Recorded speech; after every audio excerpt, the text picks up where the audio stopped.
ಸರ್ಕಾರಿ ನೌಕರರಿಗೆ ಖಾದಿ ಬಟ್ಟೆಯನ್ನ ಕಡ್ಡಾಯಗೊಳಿಸಲಾಗಿದೆ.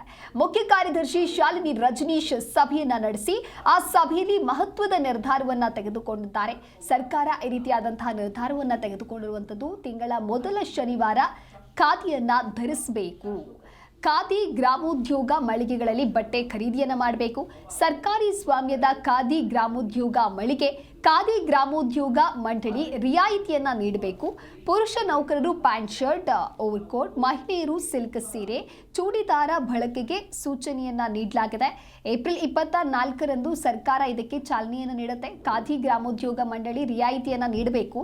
ಈಗ ನೀಡ್ತಾ ಇರುವಂತಹ ರಿಯಾಯಿತಿಗಿಂತ ಹೆಚ್ಚಿನ 5% ರಿಯಾಯಿತಿಯನ್ನ ನೀಡಬೇಕು. ಪುರುಷ ನೌಕರರು ಖಾದಿ ಬಟ್ಟೆಯ ಪ್ಯಾಂಟ್ ಶರ್ಟ್ ಅನ್ನು ಹಾಕಬೇಕು. ಮಹಿಳೆಯರು ಸಿಲ್ಕ್ ಸೀರೆ, ಚೂಡಿದಾರ ಬಳಕೆಗೆ ಈ ರೀತಿಯಾದಂತಹ ಸೂಚನೆಯನ್ನ ನೀಡಲಾಗಿದೆ. ಈ ಯೋಜನೆಗೆ ಏಪ್ರಿಲ್ 24ರಂದು ಸರ್ಕಾರ ಚಾಲನೆಯನ್ನ ನೀಡಲಿದೆ. ಸರ್ಕಾರಿ ನೌಕರರಿಗೆ ಇನ್ನು ಮುಂದೆ ಖಾದಿ ಬಟ್ಟೆಯನ್ನ ಕಡ್ಡಾಯಗೊಳಿಸಲಾಗುತ್ತೆ. ಮುಖ್ಯ ಕಾರ್ಯದರ್ಶಿ ಶಾಲಿನಿ ರಜನೀಶ್ ಸಭೆಯನ್ನ ಮಾಡಿದ್ದಾರೆ. ಆ ಒಂದು ಸಭೆಯಲ್ಲಿ ಈ ರೀತಿಯಾದಂತಹ ತೀರ್ಮಾನವನ್ನು ತೆಗೆದುಕೊಂಡಿದ್ದಾರೆ. ಅಂದರೆ ಸರ್ಕಾರ ತೆಗೆದುಕೊಂಡಿರುವಂತಹ ತೀರ್ಮಾನ ಇದು. ಸರ್ಕಾರಿ ಸ್ವಾಮ್ಯದ ಖಾದಿ ಗ್ರಾಮೋದ್ಯೋಗ ಮಳಿಗೆಗೆ ಹೋಗಿ ಆ ಬಟ್ಟೆಯನ್ನು ನೀವು ಖರೀದಿಸಬೇಕಾಗತ್ತೆ.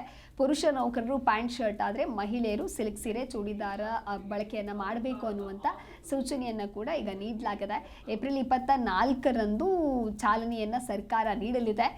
ಇನ್ನು ಖಾದಿ ಗ್ರಾಮೋದ್ಯೋಗ ಮಂಡಳಿಯಿಂದ ರಿಯಾಯಿತಿ ನೀಡಬೇಕು. ಇವಾಗ ನೀಡ್ತಾ ಇರುವಂತಹ ರಿಯಾಯಿತಿ ಏನಿದೆ ಅದಕ್ಕಿಂತ ಹೆಚ್ಚಿನ 5% ಮತ್ತೆ ರಿಯಾಯಿತಿ ನೀಡಬೇಕು ಅನ್ನುವಂಥ ಒಂದು ಸೂಚನೆಯನ್ನು ಕೂಡ ನೀಡಲಾಗಿದೆ. ಅಂದರೆ ಸಭೆಯಲ್ಲಿ ಈ ರೀತಿಯಾದಂತಹ ನಿರ್ಧಾರವನ್ನು ತೆಗೆದುಕೊಳ್ಳಲಾಗಿದೆ.